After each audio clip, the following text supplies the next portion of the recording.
প্রাণ বাঁচাতে ইসরায়েল থেকে পালাচ্ছে হাজার হাজার ইহুদি। 2023 সালের 7 অক্টোবর হামাসের ঐতিহাসিক হামলার পর ইসরায়েল থেকে পালানো ইহুদিদের সংখ্যা বেড়ে গেছে। কিন্তু শুধুই কি ইরানের প্রক্সিদের আক্রমণের ভয়ে পালিয়ে যাচ্ছে ইসরায়েলিরা, নাকি অন্য কোনো কারণ রয়েছে? সে যাই হোক, ইসরায়েলের ভবিষ্যৎ নিয়ে শঙ্কা তৈরি হয়েছে। হামাসের 7 অক্টোবরের হামলাটি ইসরায়েলিদের জন্য ছিল এক বড় ধাক্কা। ওই হামলায় 1200 ইসরায়েলি নাগরিক নিহত হন এবং 250 জনকে গাজায় অপহরণ করে নিয়ে যাওয়া হয়। ইসরায়েল তার সামরিক শক্তির জন্য বিখ্যাত ছিল। সেখানে এই ধরনের আক্রমণ দেশের নিরাপত্তা ব্যবস্থা নিয়ে গভীর সংশয় সৃষ্টি করেছে। ফলে ইসরায়েলের বহু নাগরিক নিরাপত্তাহীনতার অনুভূতি নিয়ে দেশ ছেড়ে যাওয়ার সিদ্ধান্ত নিচ্ছে।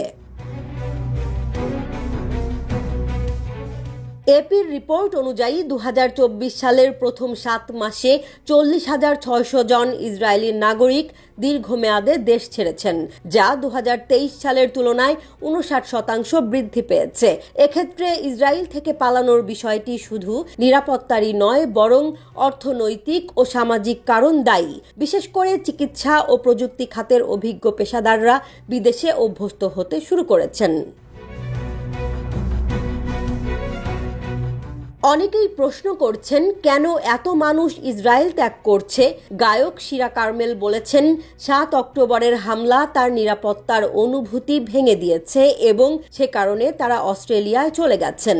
এর পেছনে রয়েছে পারিবারিক চাপও। কারণ ইসরায়েলিদের জন্য এটি একটি কঠিন সিদ্ধান্ত হলেও পরিস্থিতি এতটা জটিল হয়ে উঠেছিল যে দেশ না ছেড়ে তাদের বাঁচার উপায় ছিল না। এদিকে কানাডা, জার্মানি, অস্ট্রেলিয়া এবং স্পেনের মতো দেশগুলোতে ইসরায়েলি অভিবাসনের সংখ্যা বেড়েছে। বিশেষজ্ঞদের মতে 2024 সালে ইসরায়েল থেকে যাওয়া লোকজনের সংখ্যা দেশটি থেকে আসা অভিবাসীদের সংখ্যাকে ছাড়িয়ে যেতে পারে। হিব্রু বিশ্ববিদ্যালয়ের প্রফেসর সার্জিও ডেলা পেরগোলা বলছেন, 2024 সালে ইসরায়েল ছেড়ে যাওয়া ব্যক্তিদের সংখ্যা অভিবাসীদের ইতিহাসে এক নতুন রেকর্ড স্থাপন করতে পারে। বিশ্ববিদ্যালয় শিক্ষার্থী থেকে শুরু করে চিকিৎসক এবং প্রযুক্তি খাতের কর্মীরা বিভিন্ন দেশে আশ্রয় নিচ্ছেন।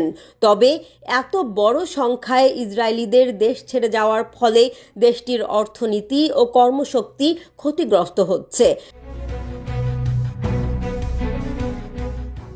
এখন প্রশ্ন হলো, এই পরিস্থিতির পর ইসরায়েল কতটা টিকে থাকতে পারবে? কেউ কেউ বলছেন, ইসরায়েল একটি নিরাপদ আশ্রয়স্থল হওয়ার প্রতিশ্রুতি ভেঙে ফেলেছে, যা ইহুদিদের জন্য একটি চিরকালীন আশ্রয়স্থল হতে পারে বলে একসময় বিশ্বাস ছিল।